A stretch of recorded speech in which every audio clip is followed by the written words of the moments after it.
ليه الغيرة؟ ليه الغيرة؟ لسه ما بلشنا. اول شيء قبل ما نبلش بلشت انت وياها تتشارعوا. ما تغار بعدي لانه في كاميرتي. شفتوا كيف انا بقول لكم مين بيسرق الكاميرا؟ فارس ياغي غرامه يسرق الكاميرا، مش معقول. لانه بيكون خلص المشهد فبقول لي ساره تركت لك الشنطه، بيزيد الجمله لانه هو ختم عنده.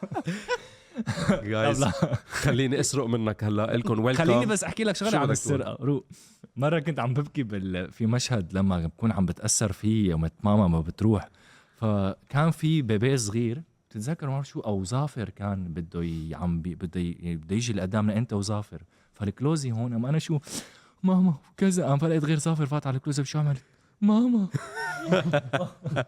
زاح كله سوا كرمال يكمل انه هو عم يبكي ويبين على الكاميرا. يعني روح كلوزي مثلا هيدي صايره معي كتير انا وياك. هذا دايما بيعملها معي على فكره، وكان المخرج دايما يقول له يا خيي محلك مش هون. هلا جو عم يحكي انت زيح على جنب بس اتس اوكي. طيب رحب فينا بالاول. خلينا نقول ويلكم. بس شو ما عمل جو؟ شو ما عمل فارس؟ اسم الله عليك انت سيزن 3. لا انت بدي احكيك لك سيزن 1 سيزن 2 كان كتير حلو، بس سيزن 3 الكل عم يحكوا عن خليل قد ايه عامل شغل كتير حلو. لا روق انت شغل كتير حلو. روق هي لإلي عن جد والله. بالكوميدي هضامه احساس حلو. ميرسي كتير من القلب. ثانك يو كتير كل مشهد كل كلمه كانت عم توصل لقلبنا. ميرسي وحياة الله. ثانك يو. انا يعني بس كل ما عم تقولوا لي لك اياها تفضلي انه ليه بتنق بده يزيد. تتذكري قديم انه ليه بتنق؟ انه بتجي على التصوير عندك 17 صفحه بتنق، ما عندك ولا جمله بتنق. خيي انا تعبت يعني كل مقطع هالقد عندي انا اليوم كل مقطع هالقد يعني مش معقول كل حكي لخليل يعني عن جد. واليوم اللي ما بيكون عنده ولا جمله بشرفك هذا دور خليل. انا شو جاي اعمل؟ شرفكم عن جد انه جاي اقعد انا بس هيك بدي ضلني ساكت. لا قدام مين عم بتنق بيكون عنده اوقات بس مثلا كلمه بده يقولها. حبيبي انا عم بحكي باللبناني. فيني اقول عن الكلمه خبريه. مره كنا واعيين شي 7:30 الصبح فاثنيناتنا نعسانين كتير. قعدت انا قدام رجعت الكرسي لورا وبدي ريح يعني في شي نص ساعه تقريبا. وفارس كان لا بليز ميا انا ومغمضه عيوني بسمع والمشهد شو اللي رايحين نصوره. انا بدي احكي مع ادم وقتها بده يسقط الدعوه عن فارس بليز بالمحكمه. ادم انتبه على حكيك. هو بده يقول بليز ادم انتبه على حكيك 4 فيها كلمات. فبالسياره بسمع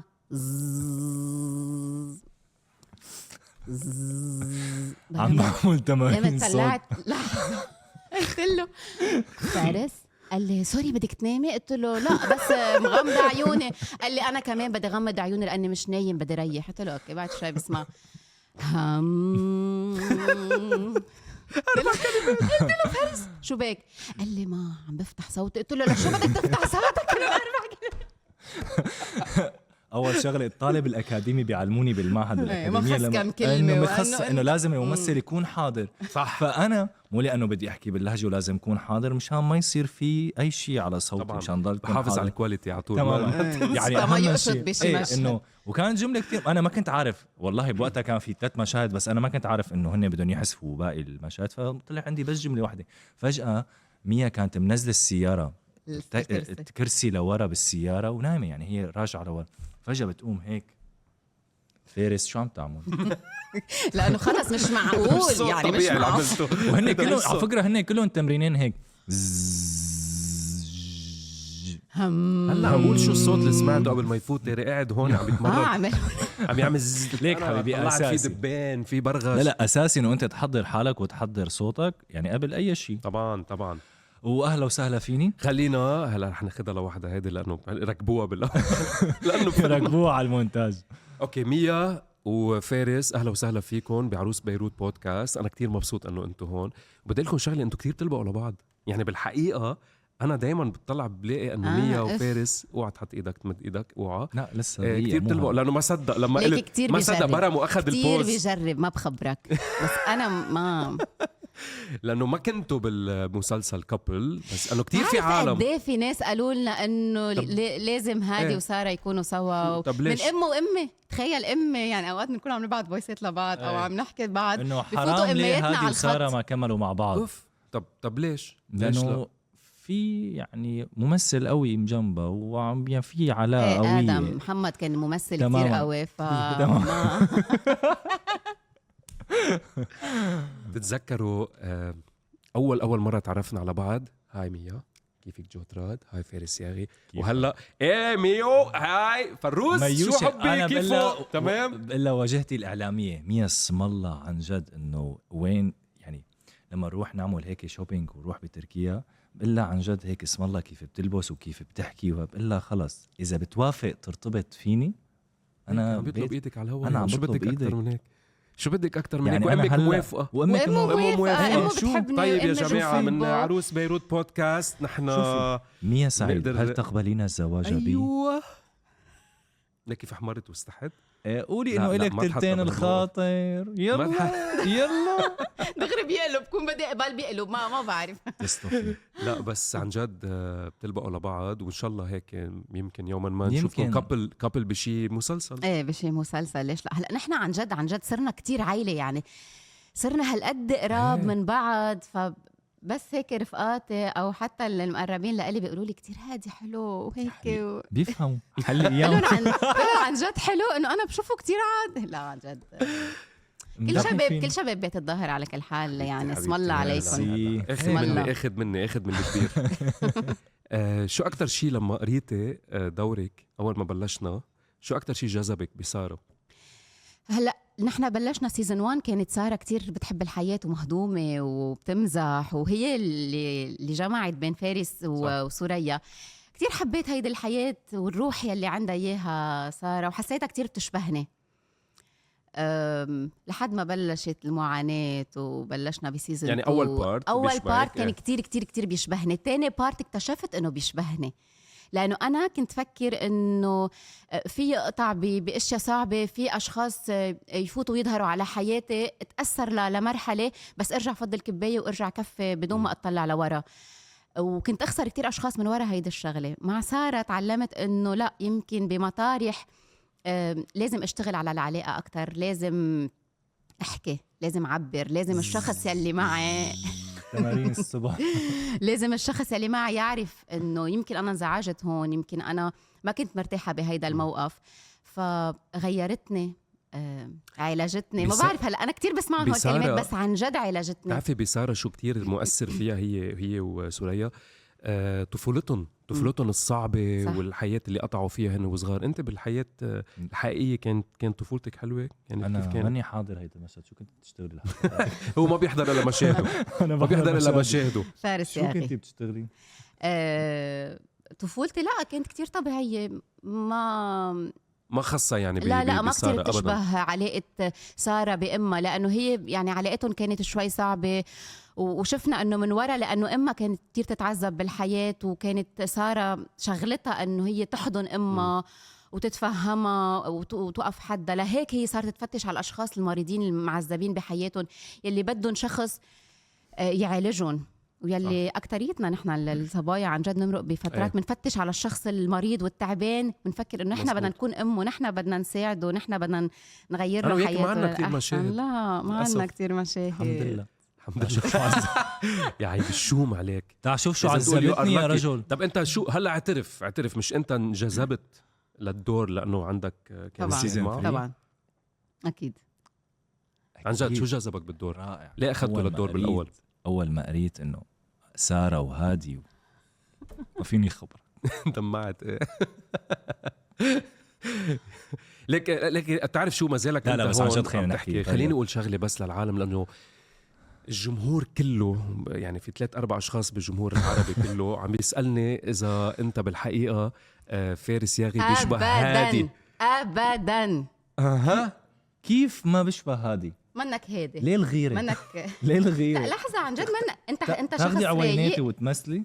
شو؟ أنت شخص رايق بالحياة؟ لا إنه لا مو لدرجة إنه هادي رواق هادي، بس إنه في كتير صفات بيشبه فيها هادي، اللي هي التأسف، حساسيته العالية، كيف بيقدر يقرأ الأشخاص، وكيف إني ما عم بتوفق بالحب. العالم لشخصية هادي إنه هو حدا كتير رايق وهيك قعدته رايقة يعني ما كتير بيعمل جو. انت بالحياة كتير بتعمل جو، إيه كتير مهضوم، بتمزح كتير، بتقلد بهي الاشياء ايه بختلف فيها عن هادي، بس انه في قصص انه بتوافق فيها مع هادي، هي النظرة التحليلية، هي الحساسية، هذا التحليل اللي كتير مثلا كتير ما بعبر امرار انه اذا في عندي مشكل، غير انه لكتير يعني هيك بعد اول مشكلة وتاني مشكلة وثالث مشكلة، واني عن جد مثل هادي ما عم توفق بالحب الحمد لله.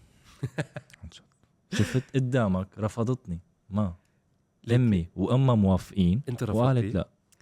انا شوف لك هو بيكون مهضوم لدرجة يعني بس يجي على لحظة او بيحكي انجلش مثلا، تخيل يعني انه بيتحول. خلينا دخلك مستر روبرت عم تشوفه. Why ask me Mr. Robert مثلا بلشنا. I am Mr. Robert. بتعرفي شو I want to told you my mother born in Los Angeles and my father born in Germany. You know what Germany? Not same Germany. عم يسرق الكاميرا اندايركت. Germany هي in Damascus. تخيل انه هادي يحكي هيك مثلا. هلا عملت لك انا اعترفت للعالم، قلت لهم وجاوبت، قلت لك Germany in Damascus J-A-R-A-M-N-A. Jeremiah. In Arabic accent, you know Arabic accent? Okay. Jeremiah. انت ما قاعده معنا كتير على طاولة السفرة. ليك سيزن 3 قعدت. أيه. بس كنت اسمع قد ايه طاولة السفرة، الدراما، الكوميدي، الاكشن. بس انت ما بتعرفي شو بيصير بتحت طاولة السفرة. خبرنا شو كان يصير تحت طاولة السفرة حبيبي. اجريك وين بيكونوا؟ وين بيكونوا؟ لما بيسابه هو بوجع.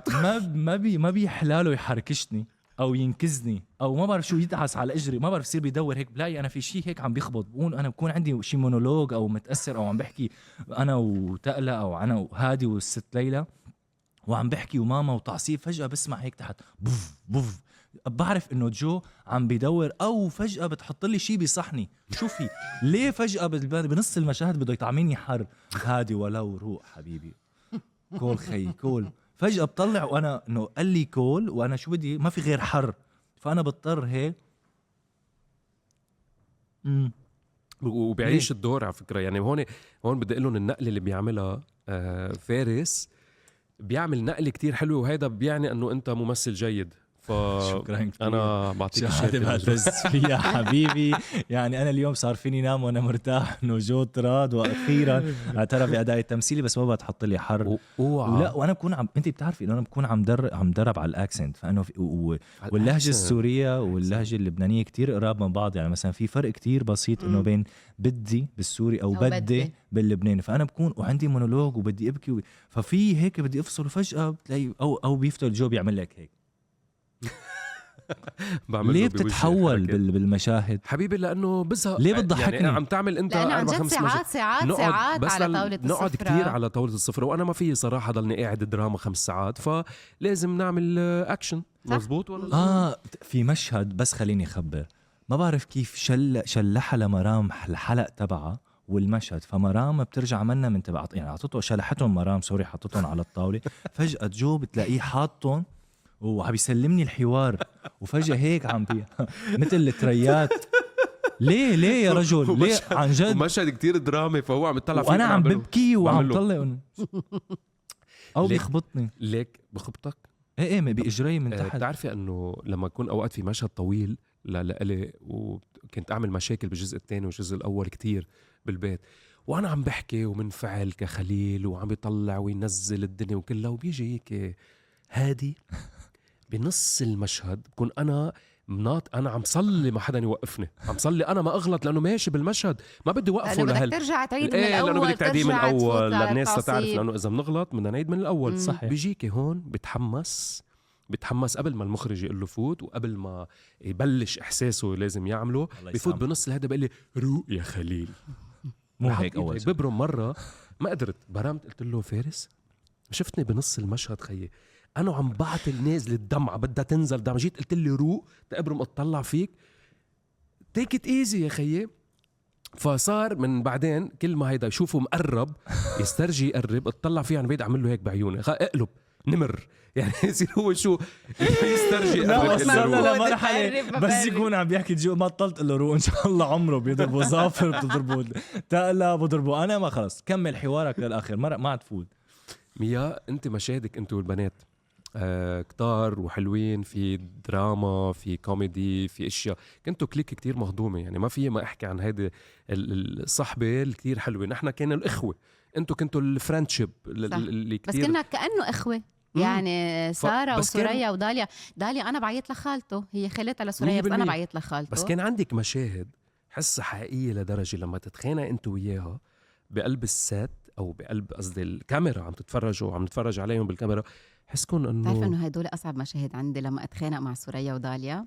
يعني انا قبل بليله بنكون اوقات نجتمع مثلا نقرا حنونة. المشاهد بنحكي عن حنونة تعرف انه ما فيني خنقهم. ولا انا شو كتير هالدراما جايين ننبسط جايين نضحك ما فيني خنقهم ليه؟ بس من جد بتوتر ليه؟ بس بدي ليه؟ اتخانق مع سوريا انه احكي له انه كنتوا تقبروا بعض. مين عملتي لي اياهم اخواتي؟ كنت عن جد تتخانقوا مثلا؟ شو كان يصير؟ كيف كنت تعمل المشهد انت وياها؟ حسكن عن جد مخانقين عن جد ولا كنا كتير يعني في مطارح تقول لي كارمن يا حقيقة كيف كيف ما عملي الكبسة تقول لي كارمن مية عم نمثل عادي فيك تتخانق يعني عادي بنرجع من بعد المشهد نتصالح. كتير يوترني هيدا الموضوع وصير إلا لا ما معها حق سارة، لا ما ليه عم تتخانق معك يعني انت وقفتي حدا وصير عرفت بدي اقنع حالي انه انا بدي اتخانق مع سوريا وما عم بقدر. بس انه يعني بدك تعيش المشهد لا كنتوا عن جد بس احضره ارجع ببعت لها لكارمن ببعت لها على واتساب بقول لك كرهته لهالمشهد وما بحب اتخانق معك وما حبيته ما طالع من قلبي عن جد اسم الله ايه. طب انت شو المشهد كثير مشاهدي معك حبيبي شفتي كان يتعلم كثير مشاهدي معك مشان يعني هيك انا كنت استاذي وحبيبي وكل يعني حتى رؤو بالسيزون 3 منعتني اولى. قلت له غيرها لهالكلمه ما عادش تقول لي رؤو. كانت العالم حابه كلمه رؤو فجاه قال لي صارت سيجنتشر لهذه رؤو. هيدا السيزون بدنا نخفف رؤو. قلت له ليه؟ يعني هيدي الكلمه للشخصيه. قال لي لا ماني كتير. ليش مين اقرب واحد لك؟ والله انت. لا عن جد والله العظيم. فينا نحكي عنك شوي نحن عن جد. كل وقت انت عم تسالنا. انا حو موجود. شو بدكم؟ بس في سؤال انت حكيتي بالاول وكثير انبسطت. لا بس بعد بدي احكي شغله. في سؤال يعني سؤالني سؤال خليني جاوب بليز.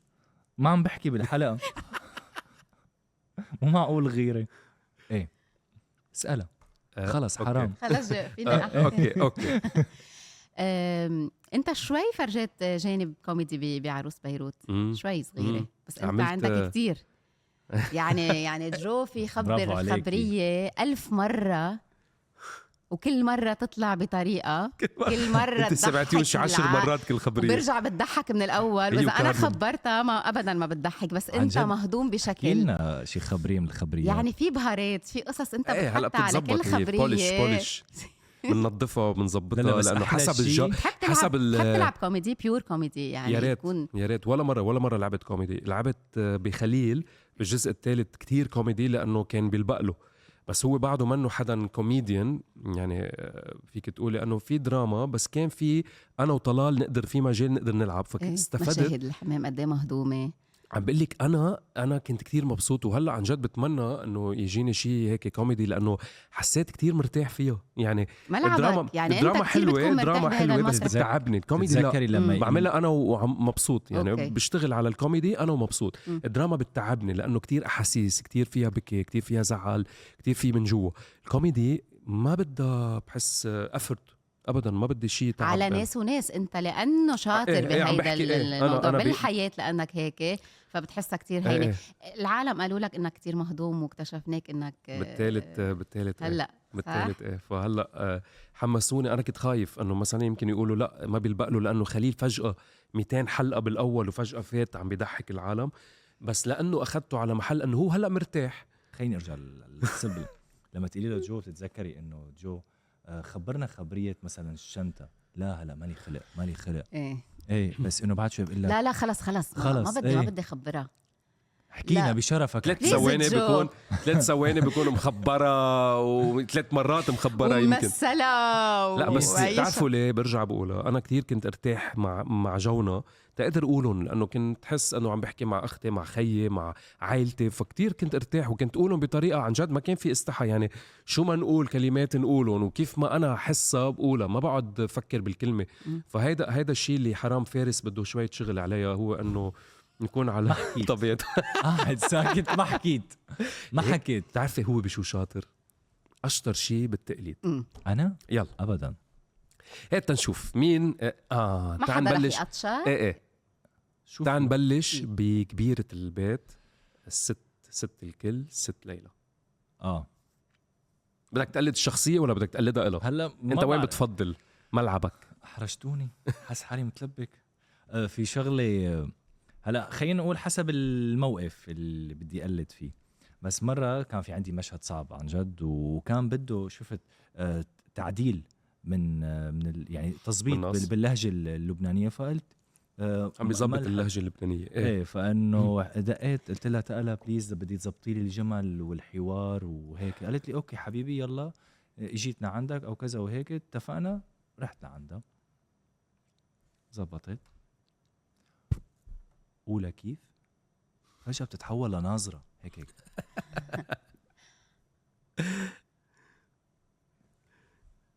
انت فاهم شو عم بتقول؟ فانت بصير في عندك خوف انه مثل ولا ما مثل. فجأة عيدة لشوف، ما راح دقق على الاكسنت، تنتقل لنظرة مو مع العوينات. عيدة لشوف. ما إذا بعرف انت هيك شايفها ما إذا بعرف، انت هيك بس شايفها أنا برافو. اذا ما... انت تمام. او احلى شيء لما تعمل الست ليلى.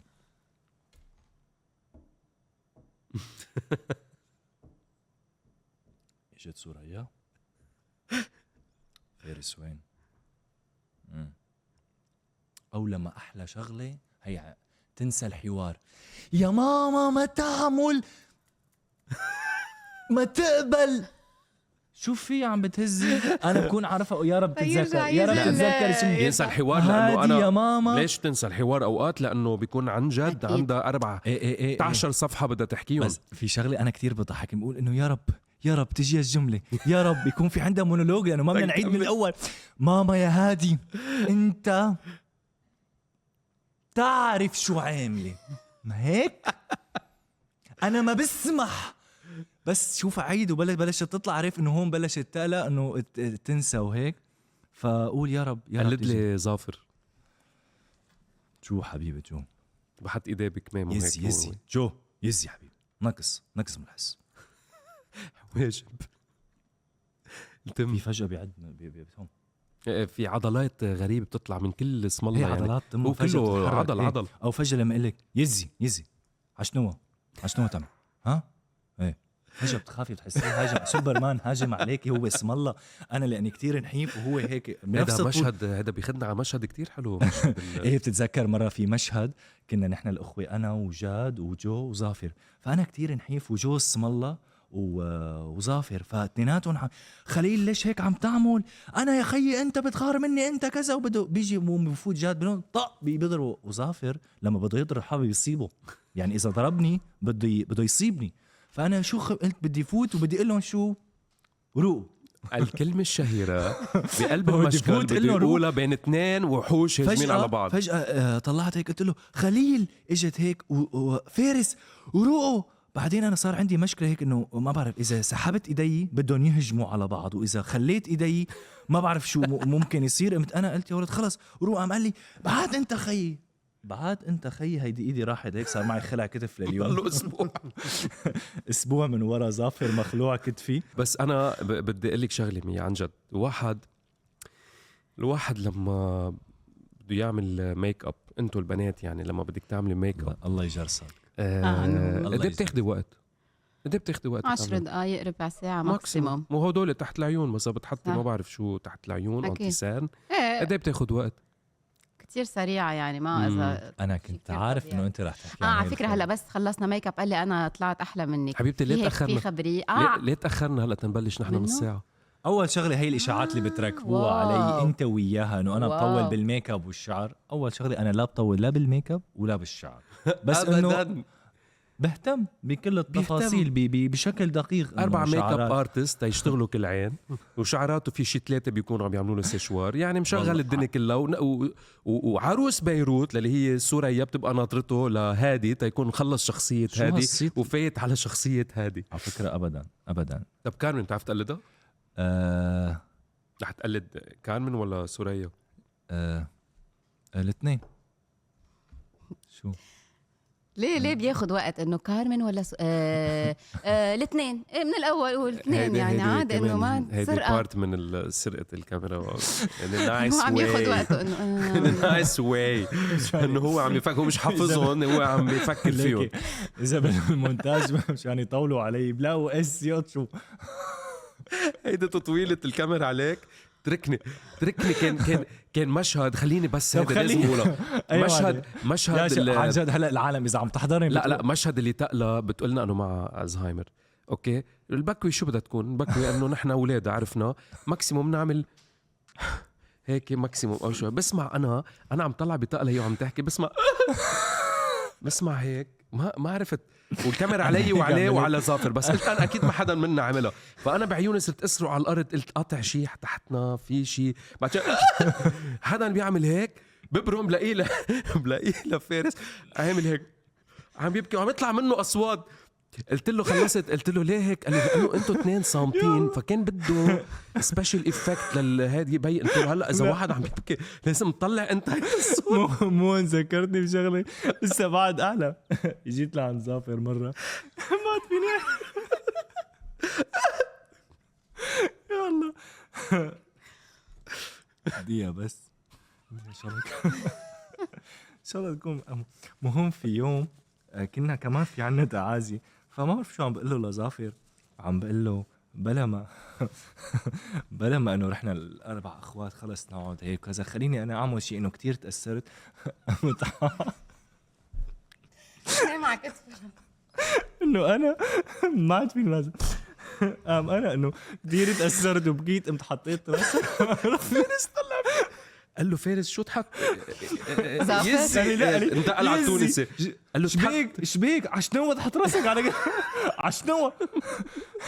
قلت له ولا شيء استاذ ظافر بس اقتراح ما دبكت بليز قل لي كيف كان بدك تحط هيك. شو عمل هيك؟ تخيل انت فارس انت ظافر العابدين وهو هادي، فانا كيف كنت عم تعمل كيف كنت عم تعمل انا ظافر بليز فيني انه انا هلا اذا كتير تاثرت بالبكي انه هيك حط راسي هيك هادي هيك وقع هيك وانت انه هيك تعمل لي على كتفي هيك. قام قال لي هيك عشنو تحط راسك علي؟ ها حبيبي لا خلص روى بس طلع وبكي او اذا لا تبكي حتى لا تبكي.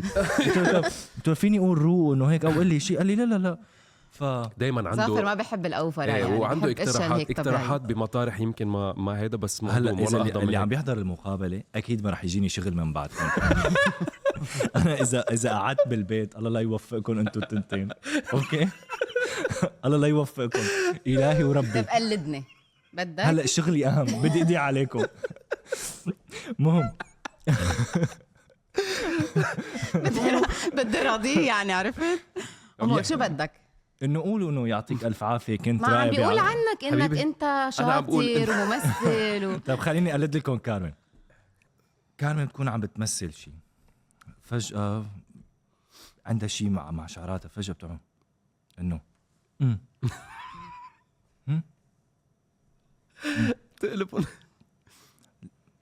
تقلب شعراته ورا او بتحكي المخرج ايه في عيدة لا خلاص مع اشارات بايديها تطلع احسن يمكن تطلع احسن. اوكي طيب بعدين لا طلعت زياده. اوكي يلا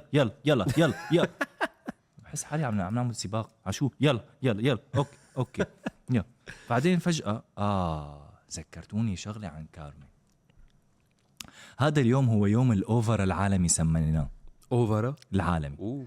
كان في أنا ونور علي وكارمن تتذكريها نهار بالقصر فهذا نهار ما بعرف اكيد هيدا المشهد اكيد انت كنت سيزون 1 سيزون 2 بالسيزون 2. فبهذا اليوم ما بعرف ليه كلنا عم نزيدها شوي، يعني شفت انت احيانا بالتمثيل. فانا اول مشهد مين بلش الاوفرا من عندي، فانا بدي اطلع لعند كارمن هيك، بدي اطلع على الدرج فجاه وانه طلع عمل هيك بس بدي انقذ انه شفت سوريا وانه انا كنت عند عبير او ما بعرف وين كنت، فانا بدي انقذ انه ما بدي تشوفني سوريا. 4 3 2 فانا بكون طالع على الدرج هيك قالت لي كارمن فارس شو بك كتير اوفر، اخف قلت لها شكرا كتير انه انت خبرتيني، يلا 4 3 2 كذا. قالت لي كمان عم بتأوفر يعني كتير عم بتأوفر انه بلاها، ما بدها هالقد. قلت لها خلص انا شو عملت 4 3 2 شفت انه هيك سبيشال ايفكت. اجت قالت لي اوكي ماشي، قطع المشهد. قلت لها كيف كان؟ قالت لي ما بعرف ليش اليوم ملبك شو بك. قلت لها خلص ما بني شيء بس انه يعني رياكشن بيقطع. اجت نور بالقصر، شفت انت باول ما نفوت بالساحه فوق نفسها في مثل الدائره الدرابزين اللي فوق. فنور بدها تطلع يوم ما انه بتغمى سوريا بتقول استاذ فارس. فمهم نور كان عندها بس بدها تقول استاذ فارس وعم بتعيط لنا. قام اجى قال عملت بالبروفا ركضت قام شو عملت وفجأة نطت هيك على الدرابزين. فشو عم تقول استاذ فارس. قام بيجي المخرج شو بيقول لها نور مت خففي صوتك بوقتها وما كتير تطبي على الدرابزين مشان ما تقلبي، لانه هو الدرابزين اللي عند ركبتها تقريبا. قام نور شو عملت؟ ضلت عم بتفكر شو تخاف انه تطب. قام شلون اجت نور على المشهد هيك شادة كل وركة من عند بطنها لتحت وهي هيك كمان ما تقلب شادة لورا وجاي مجهزة الدرابزين ضربة فرامات وشو عم تقول؟ شو صار؟ طلع صوتها هيك استاذ فارس حتى بصوتها ضربت الفرام استاذ فارس سوريا استاذ فارس. مهم اجت كمان كارمن قالت لها نور ولو شو بكي صوتك كتير اوفر. نور زبطت رجعت زبطت. مشهد عند كارمن بيجي المخرج بيقول لها بده يصير معك نكزة بالخاصرة وبدك تغمي فيها. قلت بدي روح احضروا لهيدا المشهد. 4 3 بعد ما نصحتهم يعني عرفت ايه تمام. هم بعد ما نصحتنا هي ما كتير بتنصح كارمن يعني لا رحنا عم تسابر رحنا عم غلط ورحنا على فكرة بتعرف انه هذا سر نجاحنا كان بعروس بيروت، انه احنا هي الغيرة لبعض والغيرة علينا انه رحنا اذا شفنا شغلة مش منيحة انت بتنكزني. فمهم كانوا شو قال للمخرج بدك توقفي هيك، يمكن حبتها او كانت الحركة كتير صعبة من المكان اللي قال بدك توقفي فيه. 4 3 2 فهي شو بدها تعمل هيك تكون حاطة ايدها هيك وبدها تغمى. قام هي شو عملت؟ نزلت على بطيء سلو موشن خافت تضرب راسها وتضربها. قام هي شو عملت هيك انه اجت النكزة قام قالت له في عيدة ما تظبطت الشعر انه زبطت شعر في عيد كتير اوفر حسيت المهم 4 3 2 حست انه قام شو عملت خففت بعدين رجع انتبهت على حالها. انا هون فت عند قلت لها ولو كارمن شبنا كتير عم بتأوفر يوم الأوفر هون ربع ساعة ونحن عم نضحك ما عاد قدرت اخذها اللقطة. قلت لها ولو كارمن شو بك كتير عم تأوفري حلو بس طب ليك قلدني أنا انت حبيبي ولا ما بتقلد؟ بقلد جو ولا خليل؟ اوكي الكاميرا ايه احلى شيء حضرتك لما تكون معصب دائما مو انه خليل دائما معصب تركني فجأة بيخبطك انه ليه. تتذكر شو عملت فيني؟ هي انت ما كنت على التصوير. مرة جو انفعل حبيبي بخليل، يعني مو جو على فارس، جو على خليل وكان في حيط ستوريو بورد. فأنا بدي أقول هادي كذا اتركني خلص اتركني يا خليل روق يا خليل خلص اتركني كذا. ما لقيته غير كمشني بوف. احنا ما قدرنا نعيده لهذا المشهد لانه ليه انكسرت البلاطه. لا انحفرت علي الحيط انحفر ومبخش فاتت اجري من تحت، يعني انا شالوا اجري من تحت من قلب الحيط هيك متر 55 فارس ياغي اسم الله عليه 86 متر 86 هو علم على الحيط. وهيدا على المونتاج متر 86 لانه كمان عم تقطع براسي. انا نعيده للمشهد بعد هيدا البودكاست اكيد ما عاد يجيني شغل. مين بده يقلد 100 حبيبي 100 رح قلد 100 ما رح اخذ اسم سارة 100 هيدي بلا ما يفكر دغري حفظهم. مية حافظها لانه انا عشان صديق مش حافظهم بالبيت وجاي لا والله ما حافظهم حافظهم الكاميرا. والله ما حافظهم. بس مية مو لانه كل شغلنا مع بعض. مية بتعلق، شفت هدول شرايط السينما بس يعلق هيك بتعلق الصوره. مية بدها تضحك شو بتعلق تعلق وجهها. بتحكي لك كثير فايش لا اوقات بصوت اوقات بلا صوت. ايه اوقات بضحك. بلا صوت. بس في احلى من الضحكه.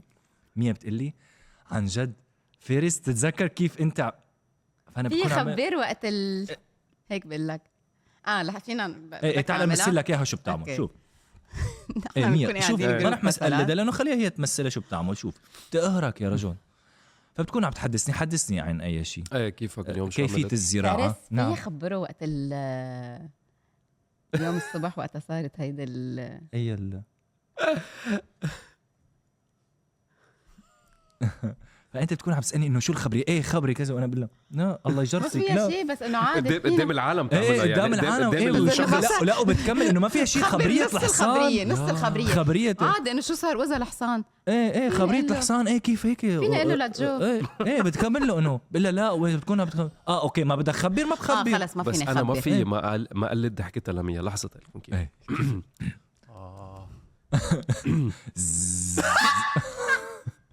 يعني اللي حاطط ايرفون بليز. انا ما ايه وبتعلق بعتذر، ضحكت مية. انا انت قلت لأنه- صوت وانا بعلق. والله إيه 1 2 3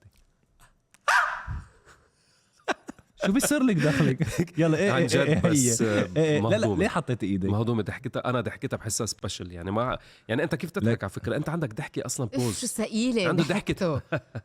لا هي ذكرتني. كانت جوانا اللي كانت تدربني ديال الكوتش فبتقول لي كل ما يكون عندنا ضحكه بهذه شو مهم يطلع حلو وعم بيضحك كمان. على فكرة ما حدا بيفكر لما كل شي يضحك. مدروس. ما حدا بيفكر كيف بيضحك انه يطلع حلو. اول انا بيطلع شغله صوتي انا مثل لا ما بعرف شو. يعطيكم العافيه شكرا كثير. انا قطعته برزي. انا ليه جاي لهون. شوف هيك عم نتسأل عليه بس هو عن جد كثير مهضوم. ليك ما حدا بالعمل دق تليفونه. قد ما دق تليفونه نحن عم نصور مشهد. يكون مشهد درامي قاعدين عم نعمل هيك كنا واتساب. بالصفرة وقاعدين وطقطق عم نحكي وامي عم تترك البيت وما بعرف شو. بنبرم كلنا مين حضرته حاطه. لقوا بيقول لهم سوري. شو كان قصاصك بوقته؟ شو قصاصي؟ قصصك المخرج؟ يومتها اني اجيب بقلاوه لكل الكرو. جبت؟ طبعا جبت. جاب ودفعت. 500 حبة يوم ايه لكل الكرو وفتت. هذا القصاص كان. وفوت معي حدا انه يساعدني انه علب بقلاوه وهون ما غطى علي.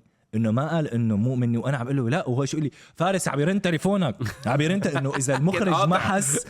ليه كنت تعمل هدول الحركات؟ لانه حبيبي كان مشهد لإلي. اول لانه شيء المشهد لإلي 100 مرة قايلين لك لما نفوت على مشهد حطوا سايلنت. عن جد شكرا كتير. لانه انت عم بتنصحنا خيي. عم ناكل بقلاوه طب كل بدك يومين تاكل ثلاثة. لو بجيب لك عيوني بس خيي ما خلص. لكل الكرو اكثر من مره. على فكره اكثر من مره يرن التليفون والمخرج ما يكون يعني ما انتبه او انه تبع الصوت ما قال كات. فهو يقول لهم كانه رن تليفون فارس شو ليه فعل الخير. ما بنسى كان لاقط كان عم يحكي مع امه.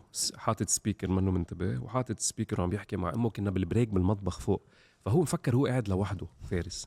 حاطط السبيكر وعم يحكي مع امه. جيت انا من وراها لان جاي كنت بدي نقزه مثل العاده لانه هو بينقز كتير فجاي بدي نقزه. بس انت وعلاء الزعبي ما قدرت ما اسمع شو كان الحديث. امه عم بتقول له شو سمعت؟ يا ماما بدي اسالك هالسؤال. ليش كل الشبيبة الظاهر لما يطلعوا بالسيارة بدوروا السيارة ويمشوا إلا أنت بتفوت على السيارة بتسكر الباب فجأة بتصير بالأوتوستراد. ليش يا ابني ما بتدور بالمفتاح السيارة؟ لا لحظة إلنا ليش ما بتدور المفتاح بالسيارة؟ بنبلش من سيزن 1. لا خبرنا. حكيته عن الشعر حكيته عن الميك اب حكيته انه برن تليفوني انا واثق ما عاد يجيني شغله. اما احكي عن السياره انا بليز بدي اقول كات للي عم بيحضرونا بليز كات. انا هيدي ما رح تنسى. شو تفضل فضحوني. اللي بالسواقه اللي ليش ما بياخدوك انت عم تدور السياره. انا عن جد من مفتاح. انا صار معي شغلتين كتير فوبيا من شغلتين. المرض خلال فتره التصوير على مدى 3 سنين ونص. شو لاقطت؟ انفلونزا. هلا هني قالوا لي انفلونزا خنازير، بس يومتها انا بتذكر انا فت كوما 3 ايام انه غبت عن وعي، ما كنت يعني واعي. هو بس نقل عن جد مش مزحة هي هيك. لا أخذ عن جد ما انا مزح، عن جد ما تقفل. طب ليه انا بقولها بتفكرني مزح؟ ما بتتخيل انه انت تكون بعيد عن اهلك وانه انت تمرض هذا المرض. وعن جد بتذكر يومتها رانيا ومية وقفت على الشباك، كنت محجور ممنوع اشوف حدا، واشر لهم من الشباك ويحطوا لك اغراضك على الريسبشن وانه انت تضلك محجور. قبل الكورونا هي قبل الكورونا، هيدي بالسيزون 1 بالسيزون 1 قبل كورونا، وكان ممنوع نشوفه لفارس، ممنوع حدا يجي يزوره. بقيت كم يوم بالمستشفى، شي تقريبا شي 14 نهار، في 3 ايام او 4 ايام كنت ما فيه ماني واعي على شيء ابدا. يعني نجي لتحت الشباك نصير نحكيه من تحت وهو عم يحكينا. بس 4 ايام انا ماني واعي شيء، وبيوعى الحكيم وهو عم بيشل الابره او تبع المصل من اليمين يحطها باليسار، واخر شيء لقيتها هون.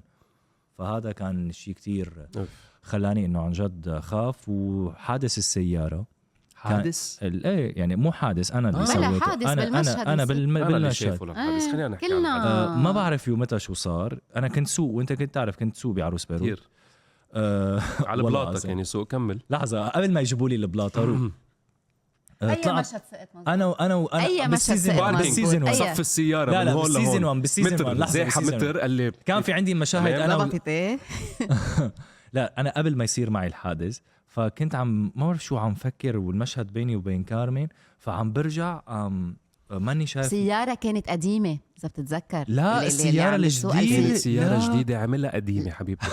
كانت ما بدنا نقول البراند، كانت سيارة موديل سيارة لما ضربها. أنا موديل 2020 سيارة. كنا عم متى عم صور بال 19 بقبوزة 2020. ليه بتذكر سيارة قديمة؟ أنا عم بسمع صوت وأنا عم فأنا كنت عم بحدث أنا وكارمن، مش عم بقول لها كارمن رجعها ولا هلا يجي الدرايفر إنه هو اللي يرجعها مشان على اللوكيشن. قالت لي لا خلاص، قالت لي أنت بدك إياه، القرار عندك أنت اللي عم تسوق. قلت لها يلا برجع شوي برجع فوت فيه على اللوكيشن. أنا عم بسمع صوت، عم طلع على السكرين اللي قدامي بشوف شيء أبيض.